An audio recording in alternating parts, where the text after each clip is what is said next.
Здравствуйте! Это программа «Новый день» и с вами я, Анжелика Артемьева.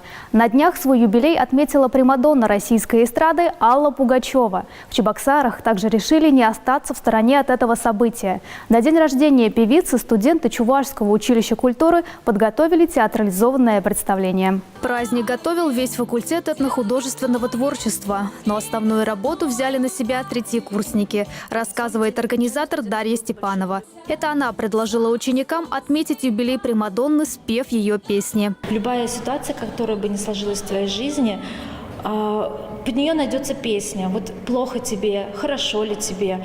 Послушаешь Пугачеву и подумаешь, точно, Алла Борисовна была права. Песни, они для всех. Они для молодого поколения, для среднего поколения, вот как я, например, для старшего поколения. Вот, например, песни «Не отрекаются любя». Девочки 18-летние рыдают. Один из самых эффектных номеров исполнила Марина Павлова.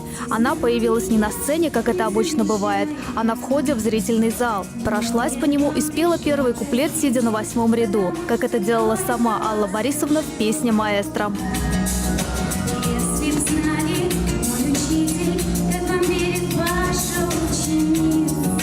Это произведение само по себе мини-спектакль, который рассказывает о том, как кумир и поклонница со временем меняются ролями. Марина говорит, что не раз посмотрела выступление и клип Пугачевой на песню «Маэстро», чтобы образ получился достоверным. Девушка изучила все детали, даже внешний вид примадонны. Кудри именно это для Аллы Пугачевой. У нее тоже всегда кудри были, и мы решили взять.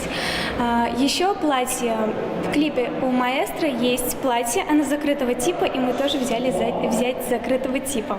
В репертуаре Аллы Борисовны насчитывают более 500 песен. На праздничном вечере студенты исполнили 18. Причем программу они построили таким образом, что зрители не только послушали песни примадонны, но и узнали некоторые детали ее биографии. Каждый музыкальный номер начинался с фрагментов документальных фильмов или интервью певицы. Было? Вы дирижировали? Я хором дирижировала. А хором было, да? Конечно, как же.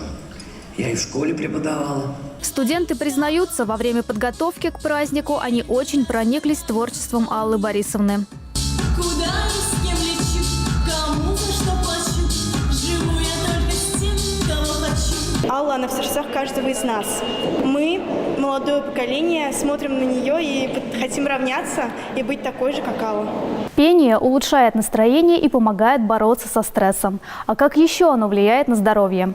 Занятие вокалом – хорошее средство профилактики простудных заболеваний, потому что пение буквально прокачивает трахеи и бронхи человека. Американские ученые провели исследования и выяснили, что вокал развивает не только легкие и грудную клетку, но и сердечную мышцу. Еще Аристотель и Пифагор рекомендовали вокал больным депрессией, а в Древней Греции с помощью хорового пения лечили от бессонницы. На этом все. Ну а завтра будет новый день.